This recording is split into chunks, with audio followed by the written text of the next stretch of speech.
So today for my encrusted beadwork hoop, I'm going to be focusing on two main areas.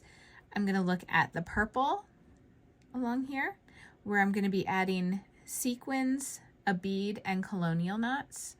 And I'm also going to be looking at draping green beads throughout this hoop. I'm going to be using 3 different sized sequins. I have the tiniest cup-shaped sequins, and then a middle-sized, also cup-shaped sequin, and then I have a larger flower-shaped sequin. Now I have a YouTube video that I will link in the description where I talk all about sequins and where I get them and the different types and my sources. So I also am going to be using size 8 check seed beads, and with these bead tubes, if you have these, you're going to open them from the bottom. I also will link the other supplies that I'm using, the bead trays and everything, in my description to make it easier for you to find. Okay, so I want the purple areas on this hoop to be slightly flatter. I say slightly flatter, but when I turn it to the side, you can see there is dimension right here on those 2 areas that I already stitched. In these areas here, I might just use a sequin, like one little sequin, and not have it stacked up quite so high. But for down here, because there's a lot of purple in this area, I'm going to be stacking the sequins. So first I'm going to bring my needle up. You know what, I'm going to start right about here. Right here, just so you can see. And I'm going to bring my thread and needle through the fabric. I'm going to then stack my sequins on the needle. So first I'm putting the largest, and then on top of that I'm going to stack a medium-sized sequin, and then the tiniest sequin.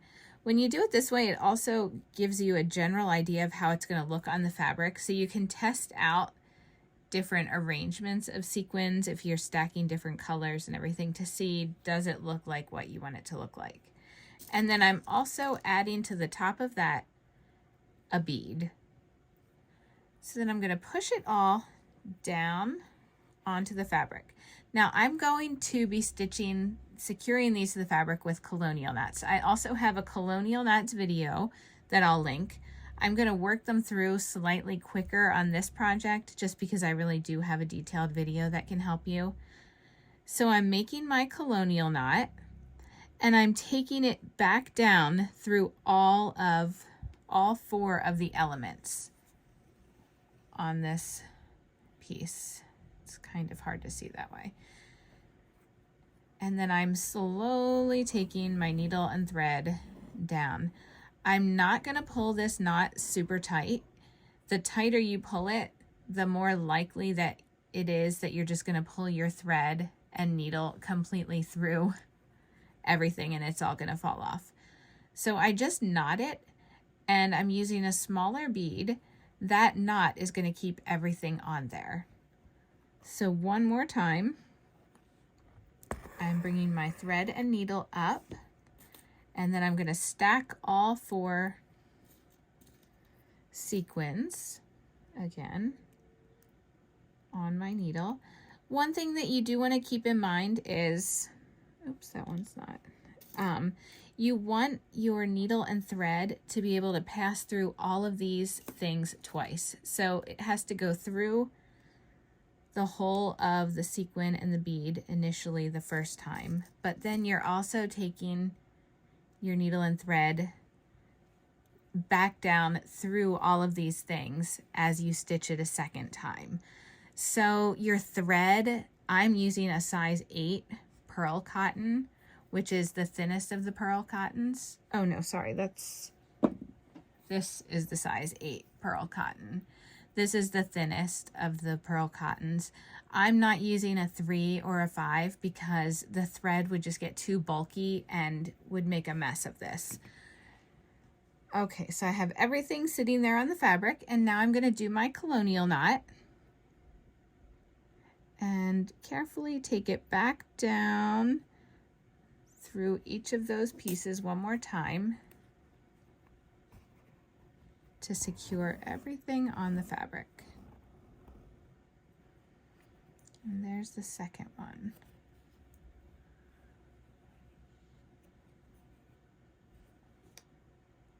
So if you don't want to do colonial knots and you would just rather secure it without a knot, we can do the same exact thing. So I'm going to do all 3 sequins again. And this time I'm going to take them down onto the fabric. Now I'm going to add my bead. And instead of going through my bead like I would with the colonial knots, my bead is going to be the anchor on top of these sequins. So I'm just taking it down through the sequins, and that stitch is going to hold the bead in place, which then will hold all the sequins in place. So you get to see a little bit more bead this way with the colonial knot. And I'm sorry, it's really hard to see this great. With the colonial knot, you see more of the knot than the bead.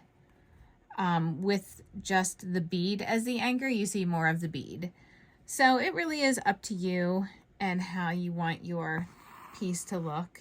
It's it's not a noticeable difference, I don't think, especially when you're going to be looking at this piece from a distance with lots of other stuff going on. So if you're more comfortable just doing a straight stitch with that bead as the anchor, go for it. So again, I stacked all 3 of my sequins on, and I'm just going to nudge this one under the bead so that it stays in place. And remember, I'm not going through the bead this time because the bead is my anchor. And I'm just taking my thread and needle back down, and those sequins are anchored on now.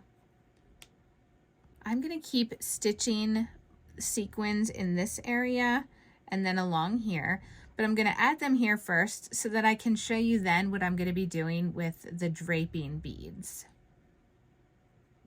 I finished adding a lot of the stacks of purple sequins along here. I've added some random beads, and you'll notice as you look at it, it's almost as if I've drawn like a line this way through the hoop, and most of my beading has been focused down here. I have those white stacks that we stitched on, and I have a few random beads and sequins sewn onto this area. But as I've been stitching this, and I told you I'm working through this exactly how I would work through a project if I wasn't filming it to teach you this way of stitching. As I've been looking at it, I might leave some of this fabric untouched. I kind of want to see some of these areas to show like why I've stitched it the way that I've stitched it. So I'm not going to completely fill this fabric in with beads. I don't think. For right now, my idea is to leave a few areas untouched and have like a lot of heavy beading here and some beads throughout here. So that's my plan for now. Yeah, so I'm going to show you another little decision that I made while I was stitching this hoop. While I was stitching the purples in this area and I was sitting and looking at the fabric, I noticed that there were tiny bits of like almost a teal blue that I did not notice when I was first looking at this hoop. I don't know why I didn't notice that color, because once I noticed it, I saw it everywhere throughout the hoop, but just little bits of it. So I wanted to do a little something to emphasize that. And so I pulled out my very, very tiny size 11 beads. Now to give you an idea of size, I'm going to put a size 11 bead next to a size 8 bead. And the 8 beads are the size that I recommend, the smallest size that you work with. So you can see here, the size 11 is very tiny compared to the size 8. but it just felt right to have that sort of variety on this hoop. And you can see I've stitched a few on right here. You can see in the background how these tiny little size 11s compare to the larger beads we were doing earlier. And I told you that I want to have some drapey green bits over here. And so I wanted a tiny, tiny bead to kind of weave that color throughout here while having longer, I'm going to have longer strands of a bigger size bead. So the way that I'm stitching these on, and anytime you reduce a bead size to the size 11s, always test your needle first with your bead and make sure that the beads can pass over the needle, because you're going to be taking your needle through this twice. So you just want to make sure that your needle is thin enough that it can pass through all the beads 2 times, which gets trickier the smaller the bead. So I'm going to put 3 beads on here, and then I'm taking my 4th bead, and I'm only taking my needle through 3 of the beads. Okay, so there's 3 of the beads. I'm holding the 4th one up here.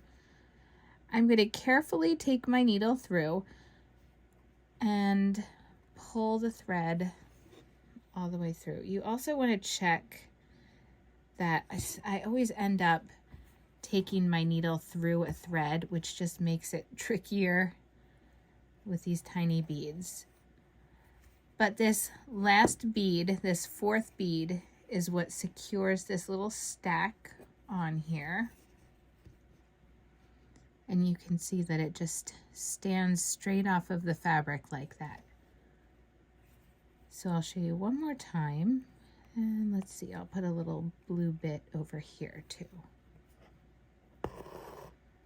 Okay, so I'm gonna put 4 beads on, and I can vary how many beads. Maybe, you know what, maybe I'll do this one with just 3 beads. So there's 2. And then I'm gonna let those go down to the fabric, and then I'm gonna take one more onto my needle. That one doesn't want to go over the needle. You will notice that there's sometimes variety in your beads. That just happens. And so this 3rd bead I'm holding at my fingers while I take my needle down into these other 2 beads. Like that. And I'm just going to take it through the fabric. And then this 3rd bead that I didn't take the needle through a second time, that is what is holding these beads.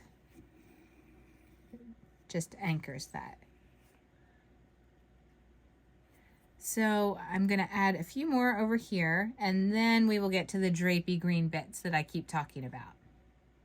Now I wanted to add little drapey bits of beads throughout this. So I'm using 2 different colors of size 8 seed beads. And I'm going to add one right about here. Now with the blue ones, when you were adding those, or when I was adding those, I was pulling the stacks of beads slightly tight because I wanted them to stand straight off of the fabric, like you can see there. With these longer stacks that I want them to be drapier, I'm doing the same exact method that I was doing with the size 11 beads. But instead of pulling it tight when I get to this last bead that's anchoring it down, I'm just going to lightly pull that bead in place and just kind of like move it where I want it to be. Now these can move around. I mean, you're going to be stitching other things in and around them. So I just kind of make sure that it's about where I want it to be before I move on to the next color. And so I'm going to add about 7 or 8 beads because I have other stuff going on right in this area, like right here where it's going to drape, it's kind of going to drape over it, but that's also why I did the other colors and beads first, so that I didn't have to worry about going back with all this drapiness and adding like things under it. So I know that in this area, everything else that I'm adding is going to be draped beads. So then I'm taking my needle through all of the beads except for the very top one, which is my anchor bead. And I'm just lightly pulling it through the fabric.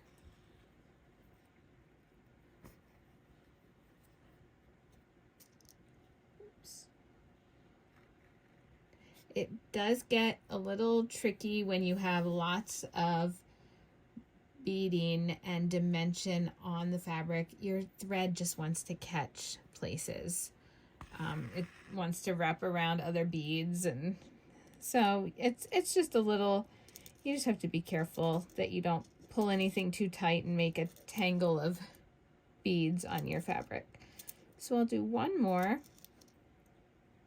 I've got a bunch of beads on there. I'm pushing them all down except for the very last bead that I added. And then I'm taking my needle and thread through all of those beads down into the fabric. And I'm just gently pulling it tight. So you can see it's got some movement. Yeah, I'm really liking how that's looking. So I'm going to keep doing that. I'm going to add a lot of this throughout here. And you can see, I can still see the other bits of work underneath. And if there's something you don't want to cover with a bit of draped beads, just add less beads. So one more way to add variety to a little strand of beads like this is to add sequins in between the beads. So here's what I did for that one. I'm just going to, you know what, I'm going to add a bead first, and then I have these tiny little sequins. Again, if you watch my sequin video, I talk about, this was one of the variety packs of sequins that you can pick up at like Michael's in the scrapbooking section, but I detail that there. So I'm just alternating bead, sequin, and you're gonna do exactly the same thing. You want to end with a bead on the top because the bead is gonna be what secures it into, secures it on the fabric. So then I'm going to just pull all the beads down gently and make sure that I keep the one bead up there that I don't want to run my thread through. Okay, so now I'm just going to take my needle and I'm making sure that I pass through every piece of that. So I want to go through each sequin and each bead in that stack. And then I'm going to carefully pull my thread all the way through, ending with my anchor bead. And I'm not going to pull too tight because I do like some drapiness there. But that is a way to add in, see there's little tiny bits of white that I'm working on, just adding in throughout here. And it kind of offsets this white, which is a nice contrast. So you can see I've added a lot of my green dangly sections. I'm going to leave it like this for now. I know that I'm definitely going to come back in and add more.